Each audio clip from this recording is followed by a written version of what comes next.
Welcome to the Undiscovered Gems podcast, hosted by NBA legend and business powerhouse Charles D. Smith, highlighting today's best and brightest business minds. Hello, good morning, good afternoon, wherever you are in this part of the world. We are on today with Dr. Ingrid Bacci, ladies and gentlemen. Dr. Bacci is a highly educated professor from the SUNY platform in New York City, SUNY College. Dr. Bacci was a top female in her class at Harvard University. Dr. Bacci has gone through an experience in her life where she's transitioned, and it's such an exciting thing to talk about. Dr. Bacci developed a connective tissue disease. During her career, doctors prescribed medications for her healing process. But because Dr. Bacci was such a high achiever, she's one person that wasn't fearful to try to find a better way for herself. She took risks, so she was not concerned about going through this process and experiencing failures that she can learn from. And she found a better way. Dr. Bacci, thank you for joining us today. It's a pleasure to talk to you. I've had the opportunity to talk to you a little bit before the show, and you have such an exciting presence and information to share with our audience. I can't wait to start, so let's get right into it. Dr. Bacci, please tell us about the experience you had that has transformed you to do the things that you're doing today. Well, thank you, first of all, for having me on your show. It's a real pleasure. So when I was 30, I developed a connective tissue disease that doctors said they couldn't give it an exact diagnosis, but they said it was incurable and that I would have to take medication for the rest of my life. And basically, after being pretty miserable, pretty depressed for a while, I said, this isn't going to work. And I decided to start exploring some alternatives. And essentially, my academic intelligence hadn't helped me at all, and I had to instead pursue a completely different route. It started with, first of all, just trying to get calmer, working a lot with meditation and getting a lot of training in meditation. And then I explored different forms of body work that essentially are educational. There's something called the Alexander technique, which trains you how to connect to your body and free up any tensions you have in your body. And made a huge difference, and then led me in turn into another field of work, which is called craniosacral therapy, which works very deeply with accessing whatever's going on in your body. And of course, all our habits and all our history is in our body, and enabling you to see it and gradually transform it. That experience was completely transformative. It not only healed me completely, but it opened up a fascination with our psychological processes and how we find our own creativity, how we learn to move with the flow of life, essentially how we maximize our abilities and minimize our fears. Wow. That's awesome. And you just said something that sparked an interest in me. When you talk about moving and flowing, moving through life, we all have experiences that we go through in our life's journey that we often at times don't think we need help with, but we actually do. A few things that I want to touch on is the first one would be sort of retirement. I'm a former professional athlete, retired from one career going into the next, and it was a very dark time for me. And I've talked to others about retirement. There's a few things, Dr. Ingrid. The phone doesn't ring anymore. People are not as interested in you as they were before. You don't have that title that commands leadership and resources. You kind of put out the pasture, and if you haven't prepared for it, it's even worse. Yeah. So how do you deal with people and help them through their retirement phases? Well, and then I broaden the question actually to deal with any kind of major change in your life, of which retirement is one. But, one of the things that you get really aware of when you work with the body is how we hold habits of perception, habits, we have success habits, habits of ways of thinking, behaving, being on top of your game, and so on, that are not necessarily useful going from one stage of life to another. And we also we identify ourselves with some of our past. And in order to free yourself from that, you have to, it's a couple of things. You can free yourself mentally in terms of mental habits, that can be retrained. But also a lot of it involves going into the emotional patterns that are holding you back from change, allowing yourself to feel those emotions, including grief, anger, history, and so on, allowing yourself to fully process those things. And in the process of processing them, what happens is you start to change and you start to open up. And I do want to say that for me, as a craniosacral therapist and as a body-centered therapist, the power of your body, of accessing through connecting to your body, which is where all your emotions and all your habits lie, is extraordinary. The power for helping you to transform by actually connecting to that. We can think with our mind that we know how we feel, but if you actually go into the feeling place, which is in your body, and get help doing that, it's powerful. It allows you to find greater flow in your life. And flow is what most of us are missing a lot of the time. We get stuck in our patterns. Wow, you said so much that you're just making my head spin. You mentioned emotions, you mentioned pain, and I want to ask you about those. But prior to, I want to go back to this retirement thing. Sure. What should a person do based on your experience and knowledge to prepare for that, so it's not so hard when you meet that time in your life? Well, I think first of all, preparing requires you, the beauty of retirement is it's a time when you can calm down and you can focus on what's new. And so a lot of getting there involves getting quiet enough so that you can do that. Now, meditation is a great tool for that. Body work can be a great tool for that.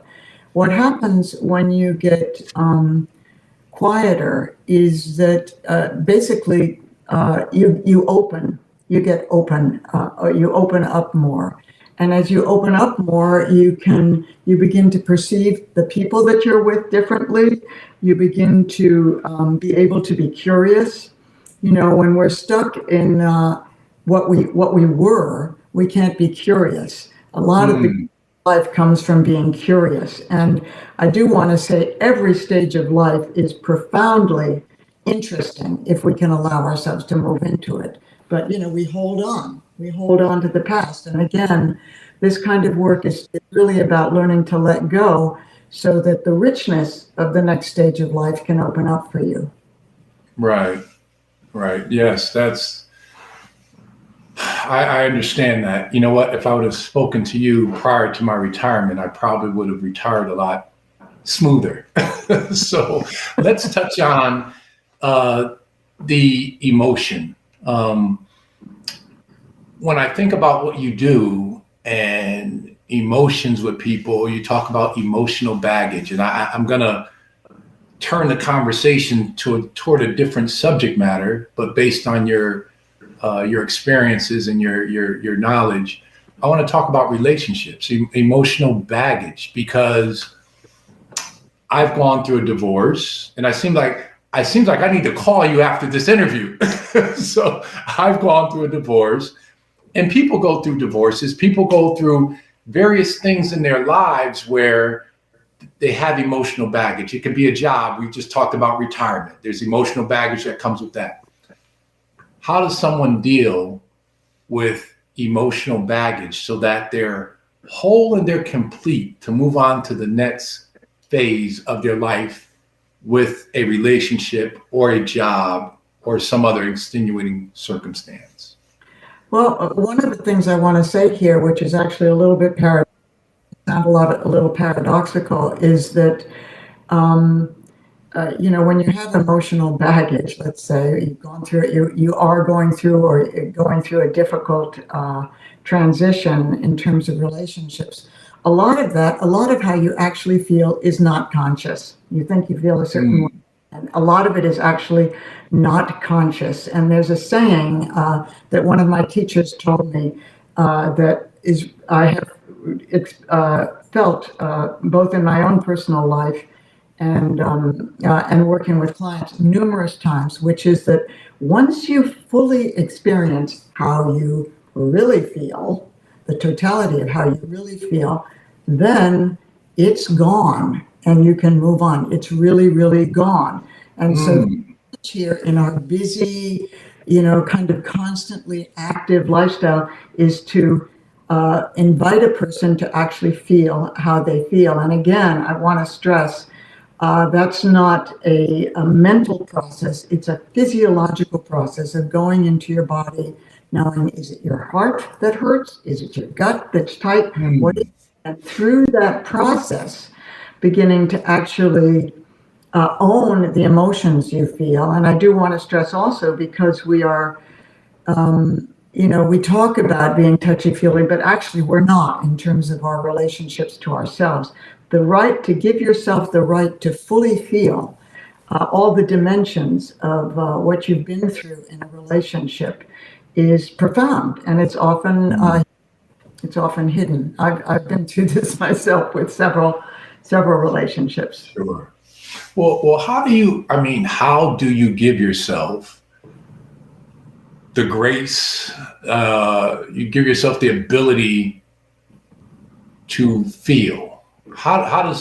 Because in your mind, you think you're feeling. Yeah. So forgive me. Yeah. That's a problem. You think you're feeling, but you're not. And so, part of when I was so sick, part of what was going on was I had a huge number of suppressed feelings that I was completely unconscious of, very powerful feelings that I was completely unconscious of. And so there is a training process of learning how to go within, okay, to bring your attention into your body, to spend time with that, to let things bubble up, quite literally, to let things bubble up, and then to express them, to be able to express them. Sometimes you need a witness to be able to express them completely, and body-centered therapy can help with that also. But it is, I had to learn this, and it is a process that you have to really trust. And there's something else that I want to say here, because a lot of us have very difficult emotions that are of anger and pain and hurt and grief and so on. But the process of letting go of negative emotions is also a process of accessing positive emotions. And there's something here, one of the things that I think is very, very important for people to understand is that ultimately we are creative individuals. We are on a certain level really perfect if we can fully own ourselves. It's when we suppress part of who we are, we don't recognize our own perfection. And when we recognize our own perfection, we can in turn allow ourselves to explore more, because we're more fearless. When you talk about letting go of negative feelings, you're actually kind of obtaining positive feelings by letting it go. Can you talk about that a little bit more? Yeah, I've written books about this, but our negative feelings are tied to physiologically to restrictions in the body, to places of stagnation and places of restriction. And, so that's like you're looking at the body. If you think of this physiologically, you're actually having less flow, okay? And Negative feelings are generally about defensiveness. On some level, we're defending ourselves. And so when you learn to actually let up your negative feelings, you actually open up the flow in your body and you don't need to defend yourself as much. And that's the ability to be open is the ability to be caring, loving, the ability to be curious, the ability to develop wisdom. All of that comes through letting go of negativity. Oh, I see how that works. Transitioning that a little bit on what you just said, what about pain? People go through,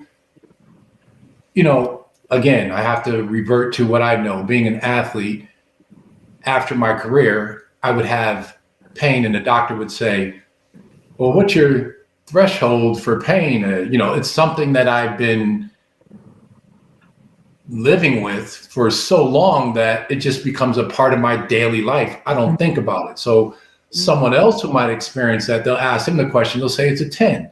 Well, mine is a 2 because I've been dealing with it for so long. Yeah. But take that pain that people have in their lives that you're trying to address, emotional pain, physical pain, whatever it is it the same? Releasing negative, gaining positive? Is there a correlation there? So there is, and on a number of different levels. First of all, a lot of physical pain is actually suppressed emotional pain. The body just tightens up. So that's true. So that's one thing that's really important. Also, a lot of the body is like a whole, it's a whole system, right? And when you have pain, it's the body, that system is out of alignment or it's imbalanced in some way. And so you can, and again, that corresponds to restriction of some kind. So self-awareness work and body work can really help repattern the body to open it up. And I want to say something else here too, because I've dealt with a lot of people who've had physical or emotional trauma early in life that has patterned itself into a physical pain. And if you can access that, if you can work with your hands or with self-awareness to access that trauma, releasing it actually releases the pain from the body. Okay, so I relate to what you just said through acupuncture, different methods of, you mentioned emotional pain. Emotions can turn into physical pain, right? Yes. So you want to get rid of, you want to release those emotions to then lessen your physical pain, if not get rid of it. So there's all sorts of methodologies out there. What are some of the things that you do in that area? A number of things. First of all, if somebody is are you talking specifically about emotional pain? Yeah, you just meant when you mentioned, and I related to that. Emotional pain emotions turn to physical pain. Emotional pain turns to physical pain. So you have to reverse that. You said you have to repattern. Right. How do you go about doing that? So first of all, with a lot of my clients, I intuitively and through hands-on work pick up whether the pain is a physical pain or whether underneath it is an emotional issue. Okay. So if there's an emotional issue, a lot of times by dialoguing about it, you get the person to recognize the problem. And once they recognize the problem, for example, they're being overly controlled by somebody at work, or they're unhappy in a relationship and they turn it into pain. Once they can access the problem, the pain goes away. I've seen this numerous times. When it comes to physical trauma, repatterning, you can access. So physical trauma has a history and it's caught in the tissues of the body. And so by accessing those tissues and encouraging a repatterning of those tissues, the trauma comes up, the person experiences the trauma and then it's gone. It's that same thing that I said to you before. Once you can experience something fully, it's gone. So getting to a point where you can release your emotional baggage and you can move forward in life, we still have other things that they're like obstacles that come in our way in moving forward. How much of that do you see in your clients where it's a setback? You know, you get them to a certain point, you get these setbacks, whatever the circumstances. We talked about a lot, emotions, emotional baggage, retiring. What do you know about the setbacks? Do you give us an example of a client where you've moved them forward and now they're back speaking to you because they had a setback from something a nuance that came up that you didn't know about, they didn't know about? Give us an example of a setback you've gone through. A setback for myself or a setback for a client, yourself? You know, you've moved the body, you moved forward in your life, and you've experienced a setback based on something from the past that you didn't address then, and it pulled you back there. Well, I can give an example from a client recently of a setback. Okay, so this is a funny example. She actually came to me because of stomach pain. And I figured out by working with her that it was related to a problem that she was having at work with her. She had been assigned a boss who was essentially incompetent. Okay.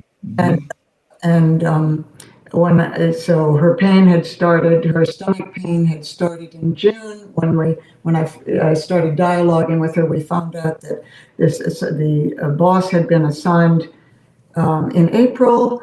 We talked about, isn't this colleague the problem? She went away. Her IBS, her irritable bowel syndrome disappeared. She wrote me back a few days later and said, "Thank you so much." 2 months later, she came back to me, and now she had neck pain. Okay, and she had a history of neck pain from an injury, so she had neck pain again, and she had actually gone back to work and dialogue changing the situation, but she hadn't gotten quite what she wanted. And so we talked about standing up for herself and getting clearer about what she wanted. She was a very, very competent person. And she just emailed me 2 days ago, "Thank you so much. Now my neck pain is gone and I got what I wanted." Okay. So, that's a clear example of emotional pain turning into physical pain, physical stress. Right. And another emotion, and that's a great story. Another emotion is fear, Dr. Bacci. Fear? Fear, because it's an emotion that can be debilitating to people. A lot of people, our audience are watching, they could be fearful of taking the next step. Right. And missing a blessing or missing an opportunity because they're stretching in a way that they've never done it before. They have to go beyond where they've never gone, and they become fearful and they miss out on a lot. Yeah. How do you address fear with your clients? Well, I have to say, first of all, I've written a book called Fear Less Now. Okay.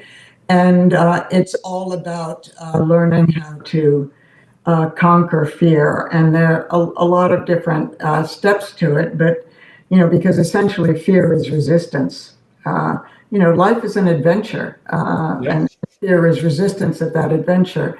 But the actual steps, there's the step of learning to recognize that, when you're afraid of something happening, you're actually blocking your ability to be present to the moment. So you can do that in part by going into your body and saying, "Oh, look, by redirecting your attention and saying, oh, look, okay, so I have a physical tension in my body. Let me practice releasing that tension or working on releasing that tension, and then address the situation." You redirect your attention towards being more present to the moment. And as you do that, you also develop more confidence. And then I have a whole bunch of other techniques, but I think our time is too limited for that right now. Yeah, and I asked you about fear because, again, with our theme being moving forward in life, and I said that fear is debilitating, a lot of people just can't take the next step. They are so fearful. And I know you've written a book. Tell us about, you've said this a few times. Dr. Bacci, how many books have you written? I've written 3 books. And what are the titles of those 3 books? The first is The Art of Effortless Living, which is a good primer for anybody who wants to help themselves and start thinking about novel ways of helping themselves.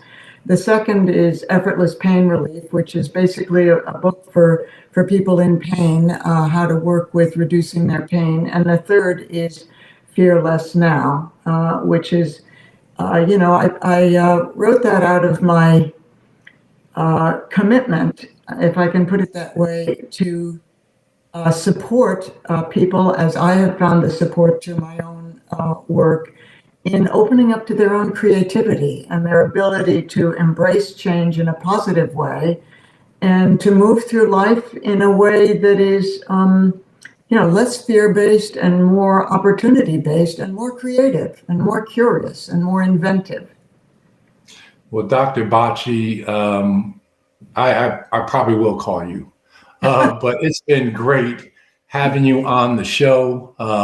Your information and your knowledge and your transformation to where you are today is just impeccable. I want to thank you for joining our show today and hope to have you back soon. Thank you so much for having me, Charles. It's been a real pleasure. We hope you enjoy this episode of Undiscovered Gems with our host, Charles D. Smith, highlighting today's best and brightest business minds. Brought to you by Pods Entertainment Group.